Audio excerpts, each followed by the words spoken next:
Hey everyone, it's Saturday. I think I already said that. I'm going to bring you guys along in the processor today. I'm going to get things warmed up a little bit. It's still a little cold. And I'm going to try out the GoPro in processor. Some people want to see that. I know Timber Tom was interested in seeing this. I gotta adjust the saw speed. When I pressure washed it and had the cover off, I think I fooled with the, there's like a knob inside the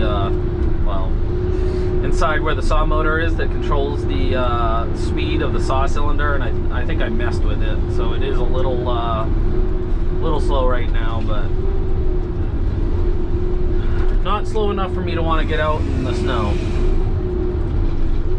It'll speed up a little bit too as it gets warmer, so it's like, I don't know, it's like 33 degrees out, so as you can tell, it's snowing.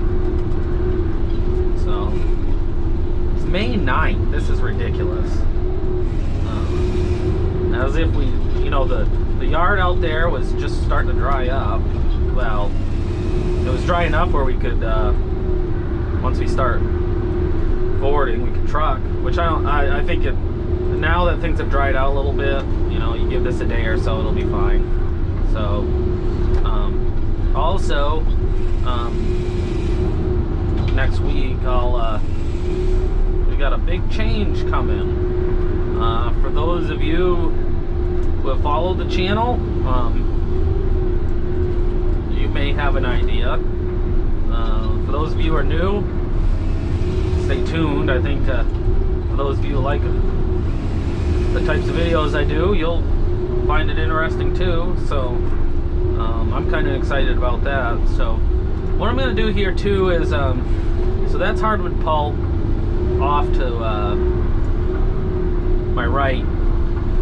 I am going to do a little bit of firewood, so I'm going to process the firewood to my left, just to make it easier for Wes, so he's not guessing. Because sometimes you just, with all the other saplings off to the side, you might not have quite enough room, and just makes it pretty easy to do it that way. Takes the confusion out of it. And we are gonna, I've never really been a big fan of doing firewood, but we are gonna do some. So we have a couple guys that are fairly close, and so it's a short haul, and given the current pulp market prices, it's probably a better idea not to be pushing all the hardwood pulp. And I'm not like some guys that do hardwood pulp take a lot, or it just makes the you gotta do a, for me, I do a mix. I'm not gonna take so much firewood that it makes the hardwood pulp so nasty that it's miserable for the forwarder and the truck driver. So, but we are gonna do some firewood. It pays so much more than hardwood pulp, and it's a close haul too. So here's some hemlock. Hemlock's one of those things where sometimes it's hard to tell whether you're going to have enough on a job to bother with cutting some logs. Again, with the current pulp market, where we might not normally cut hemlock logs and just put it in the pulp, we're going to cut some hemlock logs. So I'm not usually a huge fan of it because it doesn't really pay that great, and I don't know, I've just never been a fan of it. but be a good soldier and do it. Do my part. And I think it does pay the landowner better. So you'll see here I gotta train myself to do it, but you know, you kind of cut your not hardwood pulp, you cut your tops up and kind of chop it up a little more and get a little more in the trail, and it'll give you a little better flotation with forwarding. And where it's still early, you know, the more flotation you have, the better. Where we are right now is all good ground, so not too worried about that. So, and said I'm not going to take the firewood down to nothing. So, but so you see what we're doing here. There's a lot of ugly beech, which I don't really care. You know, it's heavy, adds up. It's one of the nice things with fixed head, and when that beech up there, I'll show you that, you know, the wood we're cutting right now is not, I mean, processing isn't that bad. So, but I'll explain when I get up to that next tree the benefit of having a fixed head versus a dangle head, which I'm sure you learn just as many tricks and how to deal with nasty hardwood, but there's just no way around it. A fixed head is just way more efficient with dealing with like real nasty hardwood like that beech right there. And you can just work it up better. So as you can see, that's my preset. I have my pulp set at 216 inches, which I think's 18 feet. See this ugly? See how ugly that top is right there? So,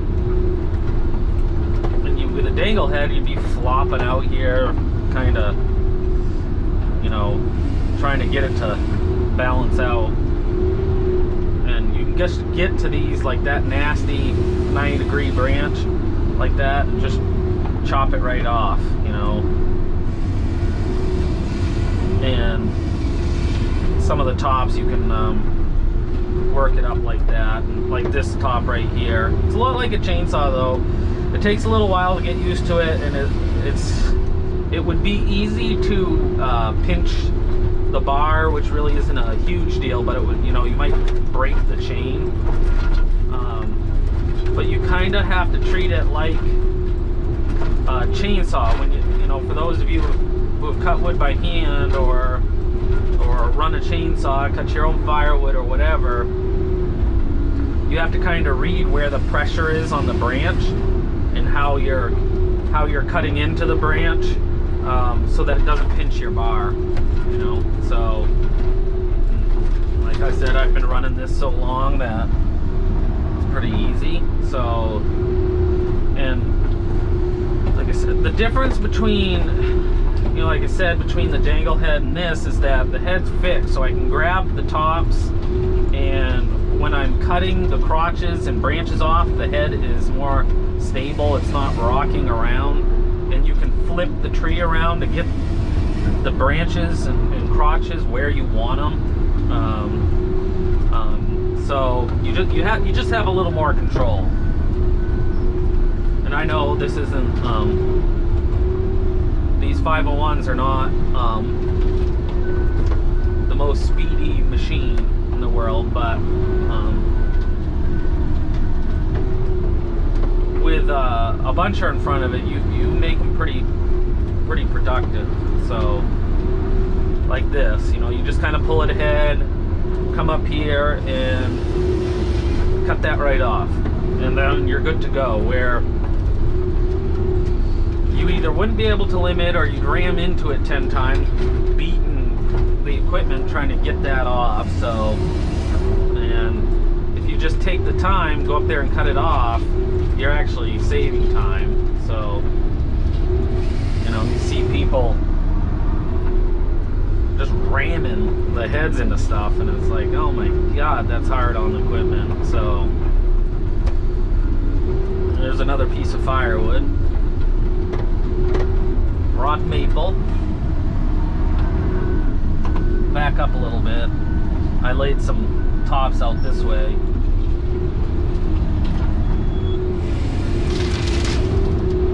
And that is some nice firewood right there.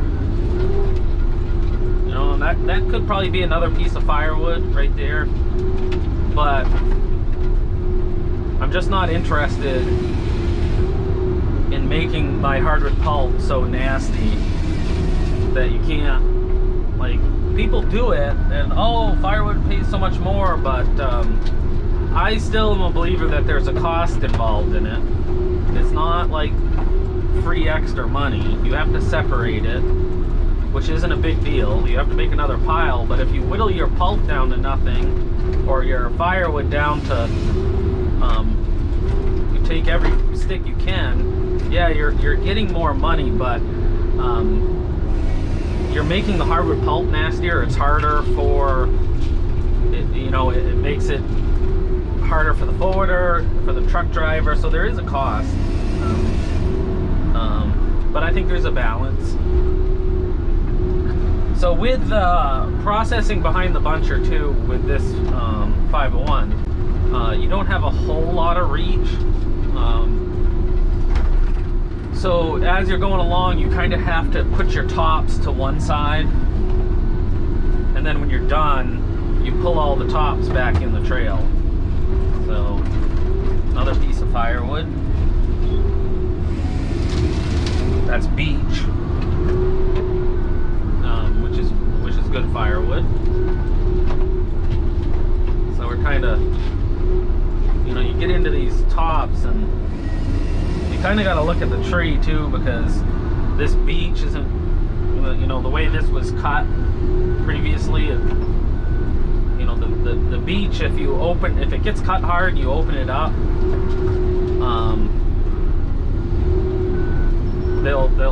it like stunts their growth, and the tops kind of flower out, and you really sometimes you can't get that second stick of pulpwood out. So you're going to take a piece of firewood, you kind of got to look at it and see if you're going to get anything after it. So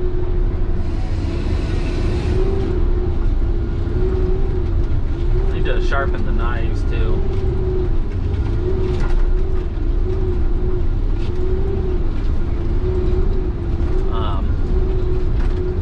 This just works well for us.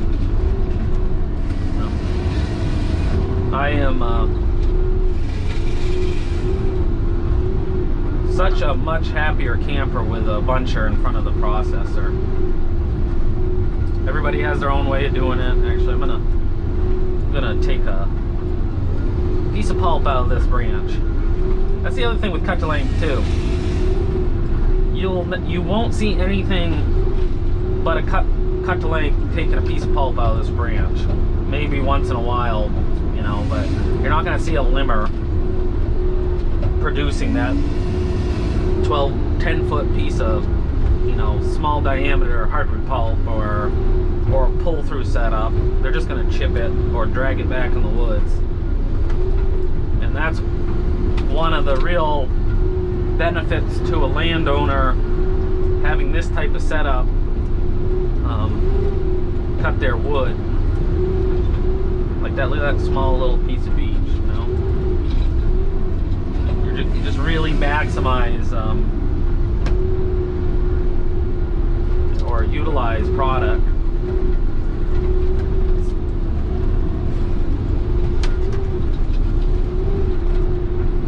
Sometimes you'll like get to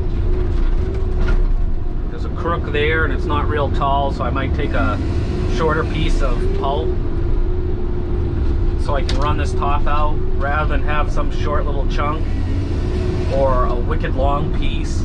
You just make two manageable shorter pieces, and then if it's too long, it's kind of a pain in the ass for the forwarder. And if it's too short, it's a pain too. And they do have minimum lengths, and there's no maximum lengths that we would ever have. I don't think there isn't anyways. So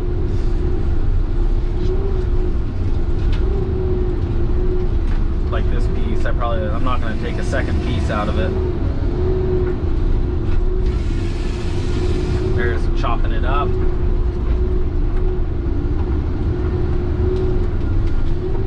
It would be nice that someday, I don't know, I still think about getting a dangle head or at some point, and for this setup, and it would be nice to have a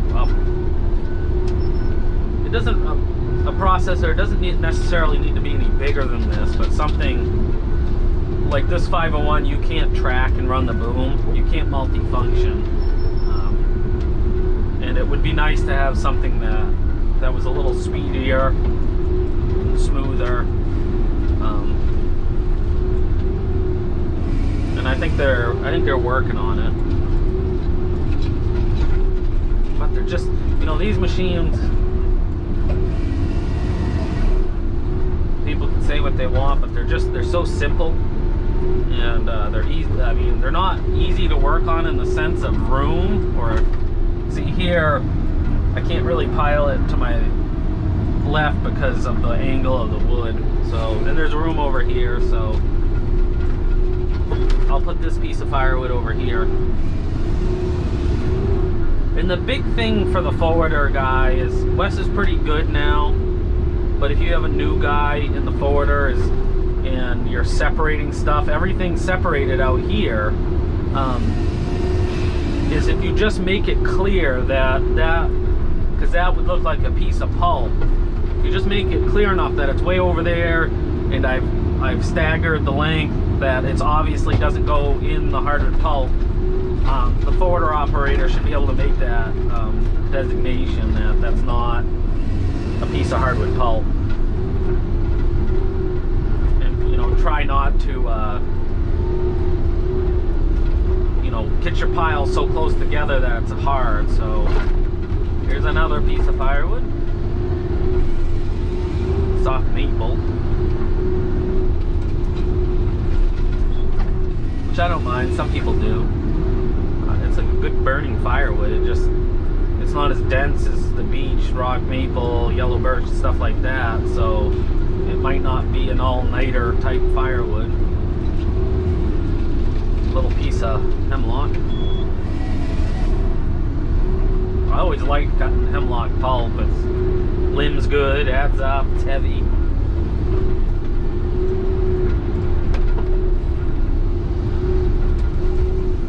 Here we are. You get over that. Got this nasty limb. Probably cut into it, let it fall out, or we'll cut it right there.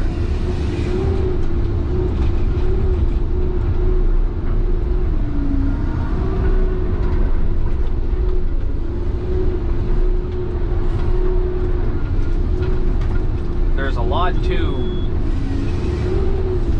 of little tricks running these processors, and I think some of the guys that really struggle to switch over from tree length cut to length, it's not that they're not capable or it's the equipment, it's patience. It's just a little different setup, and all the tricks of kind of knowing how to maneuver the head over the tree and look at the branches and the crotches and kind of how they're shaped, and you're so used to running it, it's kind of like scanning it, so you know exactly kind of how you need to open your knives or whether it's gonna limit, and it's just automatic. I don't really think about it anymore. So here I'm gonna kind of, I don't know, that might be a little far back, keep cross processing to that pile of hardwood pulp. But sometimes, depending on how the wood's laid down, you know, you might drag it back to the back pile, or like here, I'll probably take a piece of firewood out of that. It's not super big diameter, but it's rock maple. So here, it makes more sense to start a new pile of pulp and then just go back to the last pile of firewood if we have any firewood. There's another gross beech,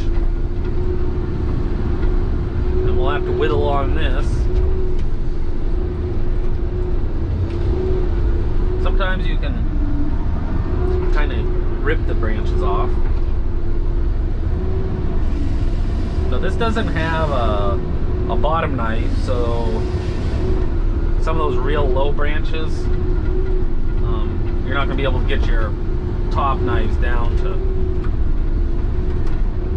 get those branches off.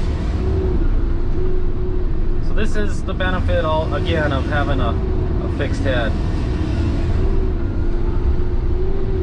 And just being able to work this stuff up.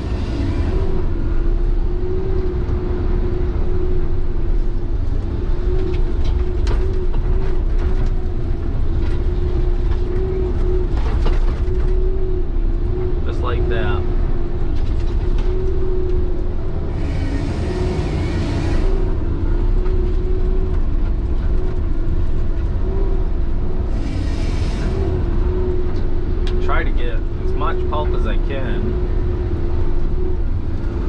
out of it without getting too carried away, because I can get too carried away and then all of a sudden your pulp's super gross. So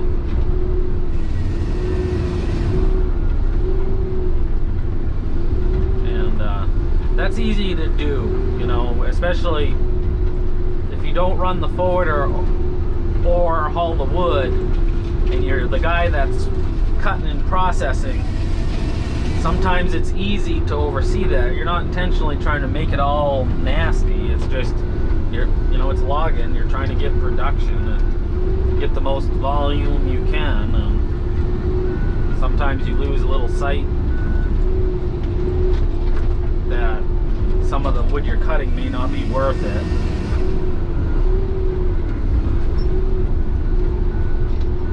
I don't know how long we are into this video. Here's another gross piece of beech. I kind of questioned it when I was bunching, but you know, this type of wood, even though it's kind of nasty, it makes a lot of volume, and it's not worth growing. So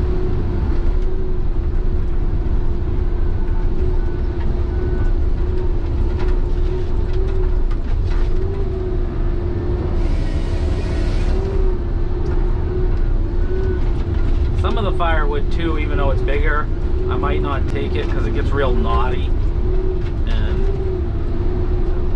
it's hard for the firewood guys to split it up.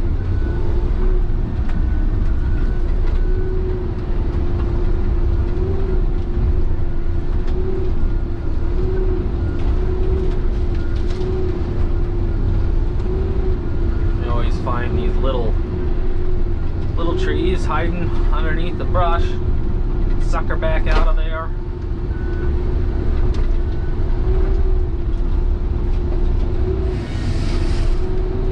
God, driving to work this morning, I wasn't in any big rush, but looking at the roads and looking at it snow, and it feels like this kind of feels like November or December. It's Christmas or something. Sometimes you get a crotch like this and you can pick it up and it'll pop off. This might not, or you can, this might be a little too, a lot of times you can split them.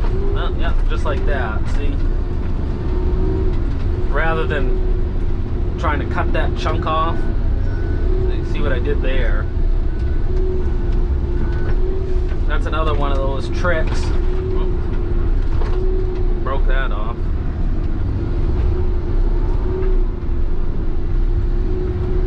Those are all, rather than if you had either cut it at an angle, you would have had this real thick last 3 or 4 feet of butt that would make it awkward piling, or you cut it off, and since it's a piece of pulp,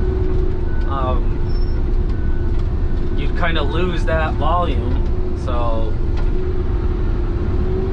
now we got room here. We'll pile firewood on this side.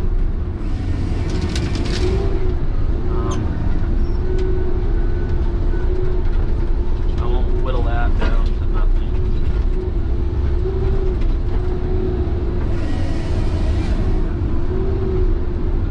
It's always hard figuring out how much firewood you're gonna have, and well, it's not hard, but I don't want to overcommit to telling guys I can get them firewood if I'm not going to be able to.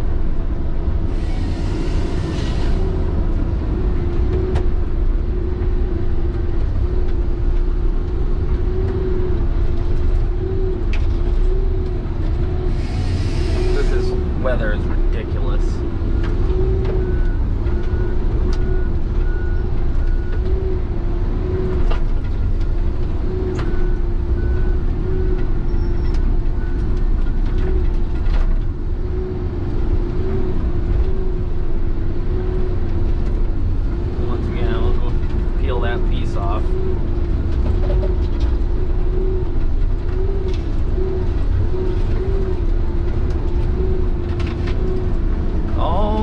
Tricks.